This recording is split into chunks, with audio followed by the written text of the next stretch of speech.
Hey, it's X, and today we're talking about my problem with the NFL MVP awards. Let's talk about my problem with the NFL MVP award with the data. We got to look at the data, and I'm on Google Trends, of course. Easiest place to start. Great UI tool to search anything you want. I have all the relevant searches here. AP Most Valuable Player, NFL MVP, list of NFL and MVP award winners, the NFL playoffs because that's the games that are played during the NFL MVP award season, and then Lamar Jackson, two-time winner, Josh Allen, the winner last year, Christian McCaffrey, a 2026 finalist or 2025 season finalist for the MVP award this year coming up, and then Jacksonville Jaguars, just a team. I just was like, let me just put a team here. So all these things just to compare to show relative popularity of things, right? Because who the heck is searching? Who's interested in this? If we look at this past month, what we see is that obviously the playoffs, the biggest thing happening. People are searching for the on-field product, and then what we see after that are the Jacksonville Jaguars, right? The team. People are searching for a team right after the actual games, and then after that are going to be the players. Josh Allen, being quarterback, literally won the NFL MVP award last year. He was in the playoffs. He lost, unfortunately. Lamar Jackson, he's always got interest on him. Christian McCaffrey doesn't even register, and nobody registers the awards. That's just the past month. We zoom into a week. That's when it gets more interesting. We actually see some spikes come through. The playoffs obviously still the most searched thing because, the playoffs leading into the Super Bowl. And then we actually do get to see something for the MVP awards here finally, and that's at the weekly level. They got a little bit above, let's say, Christian McCaffrey, the running back. It makes sense considering that it's, literally the week heading into the award, but it kind of shows again that if you're not a quarterback, your popularity does take a hit. The quarterbacks are still trending high. Obviously, Josh Allen as a finalist. Lamar Jackson, people are still interested in him, obviously with the Ravens, what's his future, all those things like that. And then Jacksonville Jaguars, a team, they're always going to have interest. And even if we zoom out, we go year to year, right? So Super Bowl to Super Bowl time, we see that obviously the playoffs dwarf everything. And the next biggest thing, again, Josh Allen, Lamar Jackson, and the Jacksonville Jaguars. Everything else from McCaffrey to the awards, not even registering. And then if we go the last 5 years, it gets even more telling, right? We look at the playoffs. They are obviously trending above everything else. Then the Jaguars, obviously, as a team. Then we see the quarterbacks, and then we see the players, and then no one's registering the awards. What I'm trying to say is nobody cares about the NFL MVP awards except for, the psychophant fans like myself, the obsessed fans, the nerds of football, right, like myself, or the actual press. It's a media award. It's a league award. It's hierarchy of the NFL, the Hall of Famers, and the owners who are joining in to give this award. And to really drive this point home, I actually made a trend analyzer tool on my website, perspectivereports.com, just to make this more clear. It just looks at the trend line, and this is the max trend. So this is every one of the highest points, right, no matter what time grouping, whether it's month, day, or hour.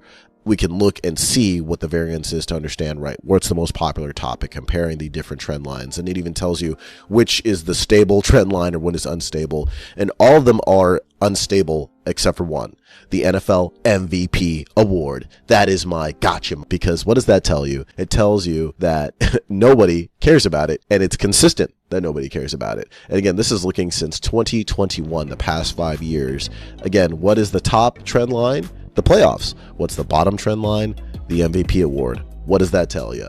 Nobody cares about the award except for the industry insiders, the NFL insiders, and, people like me making YouTube videos about it. Continuing my one-person rant against the NFL MVP award, we'll look at the list on Wikipedia of all the NFL MVP award winners going back to 1938 when it was called the Joe F. Carr Trophy. Mel Hein was the first winner.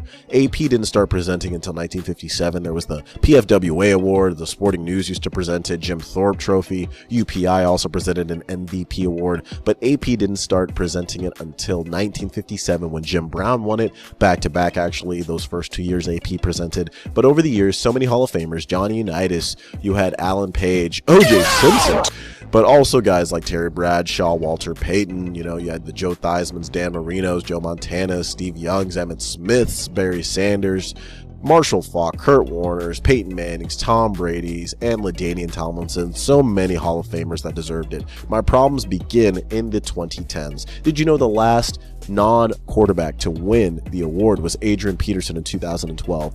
He had that monster season with the Vikings. I think he had 2,000 yards rushing. That was the last non-quarterback to win. The last non-offensive player to win was 1986, over 40 years ago. Lawrence Taylor. Think about that. Lawrence Taylor was the last defensive player. That means no J.J. Watts, no T.J. Watts, no Myles Garrett's even touching the trophy. I think that is crazy.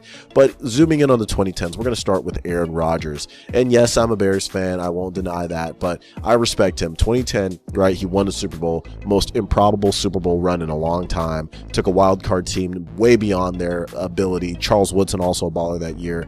But 2011, right? He wins the MVP award. This is our baseline for him. 4,600 passing yards. That is impressive. 4,600 passing yards. That is his best season. 2011 is Aaron Rodgers' best season from a statistical point of view in his career, right? He has 45 touchdown passes, 6 interceptions, and 122 passer rating, leading his team to a 14-1 record. That is insane, right? Deserves it, fully deserves it. My problem for him begins in 2014, right? He has less passing yards in 2014, 4,300. He has less touchdown passes, 38 touchdown passes, only 5 interceptions. That's incredible. And 112 passer rating, so a lower passer rating. But he wins the MVP award. But do you know who had a higher passer rating than him in 2014? Tony Romo. Do you know who had more passing yards than him in 2014? Ben Roethlisberger and Drew Brees. And do you know who had more touchdown passes than him in 2014? Andrew Luck. People forget he was a baller. He had 40 touchdown passes that year. You're telling me any one of those guys didn't deserve it too? I'm just saying. For me, 2016 is actually a much better year for Aaron Rodgers. He goes for 4,400 yards, 4,400 passing yards, 40 touchdown passes. He leads the league, 7 interceptions, right? Keep in mind, he had 610 passing attempts. That's his most he ever did in his career because he was the whole offense for Green Bay, which is even more impressive. And he has 104 passer rating, and he doesn't win the MVP. I'm sure he was a finalist, but do you know who won in 2016?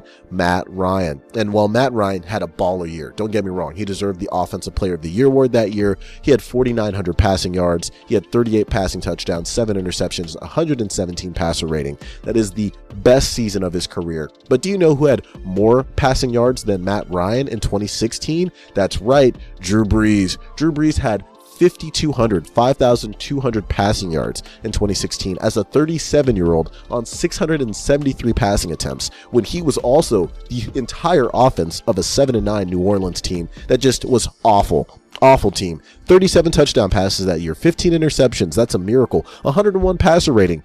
Drew Brees deserved the NFL MVP that year in 2016, but it went to Matt Ryan, who had a great year, don't get me wrong. But again, I also believe that Aaron Rodgers deserved it more than Matt Ryan that year. Last 2 examples, and they are Josh Allen and Lamar Jackson, 2 peas in a pod that I believe mirror each other for the mishandling of the NFL MVP award, if I may say so audaciously. This morning, it's very early in the morning when I'm recording this because I'm finishing up from last night. But the point is that Josh Allen, right? Let's take it back to 2020 for him. His best passing season, 4,500 passing yards, 4,500 passing yards, 37 touchdowns, 107 passer rating. He has 400 yards on the ground, 400 yards rushing with 8 touchdown passes, right? That's an insane number. You know who won the MVP that year in 2020 though?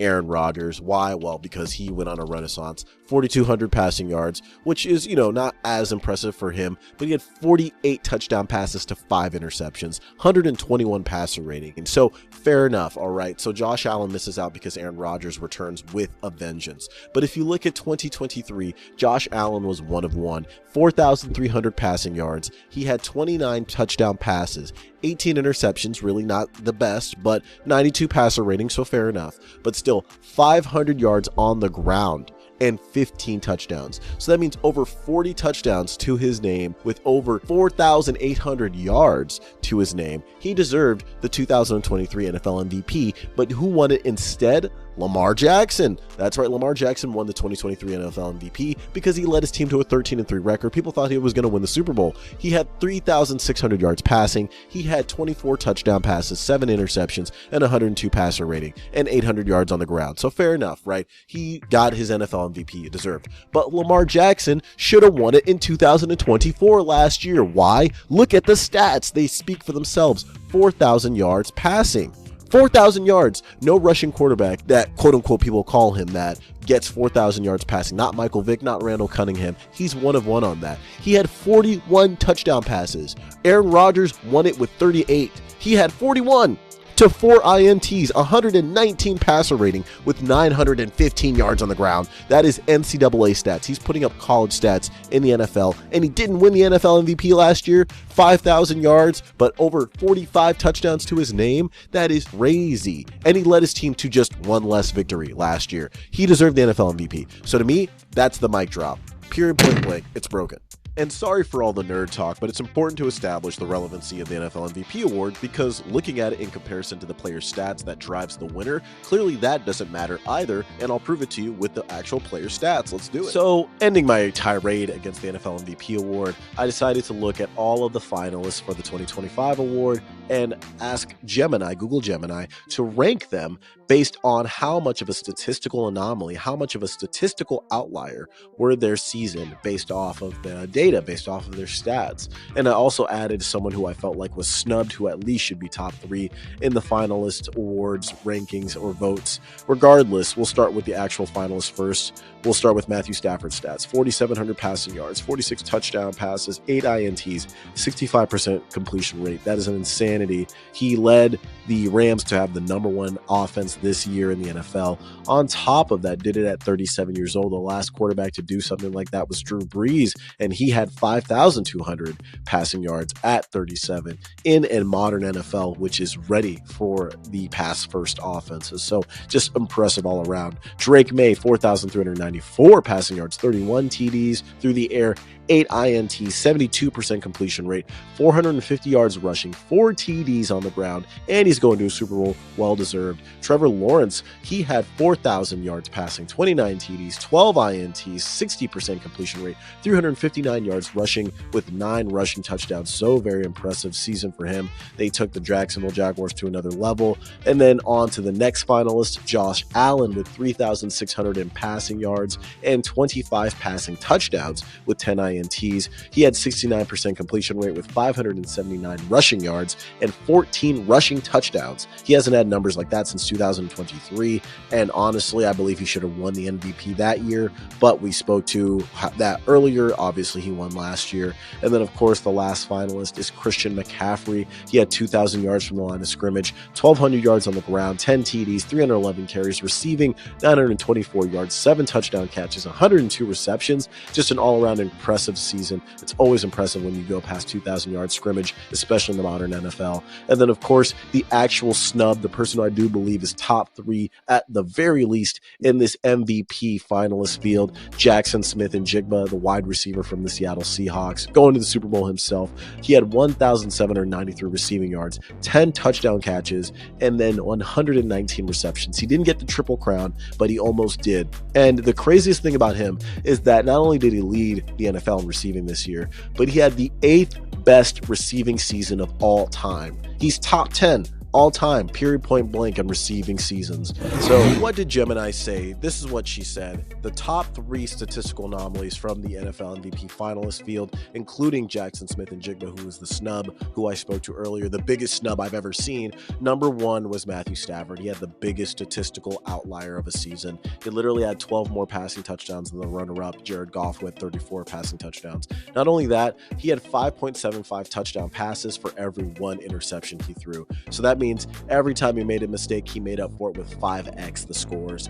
Next up is Jackson Smith-Njigba, who literally just blew his career wide open. He had 1,100 receiving yards in 2024. Very impressive. But then he increased that by 58% to 1,700 yards this past year. And he had the 8th best single season receiving yard total in NFL history. So that just says it all right there. And of course, Puka Nacua finished right behind him with 1,700 yards as well. But, you know, having Matthew Stafford versus Sam Darnold, I mean, you know, the conversation about that's mute because guess who's going to the Super Bowl? And that's the point. At the biggest stages, Jackson Smith-Njigba proved it, and also Sam Darnold did as well. And then number 3, the biggest outlier is Drake Maye, 72% completion rate. What a historic mark for a second-year quarterback. And on top of that, 8.9 yards per attempt. So he truly had a double elite stat line. And on top of that, you know, he's going to a Super Bowl, so it's just super impressive. Honestly, you could even say Sam Darnold kind of got snubbed too, but regardless, that's pretty much all I got on that. Thank you so much for watching this video, and of course, we come to another end segment. All I have to say is that I had a bone to pick with the NFL MVP award, and I think I hashed it out. If you agree, disagree, let us know in the comments. Like and subscribe if you dig it. If you don't, that's okay too. I refer you to perspectiveports.com, our website, where you can leave us a message or even play games or study guides. It is tax season, so if you need to use your taxes, want to learn how to use your taxes, we have a study guide for that, among other things, languages, so much more. Go check it out. Also, Winter Olympics, NBA, March Madness, Super Bowl halftime show. We're looking forward to that. We got a video about Bad Bunny coming up, and just so much more. So much is happening in the sports world. It was a fantastic football season at all levels, so we're looking forward to the end of that. Anyway, thank you all so much for watching. Have a great rest of the day wherever you are, and remember, strategy matters, so do you. Later!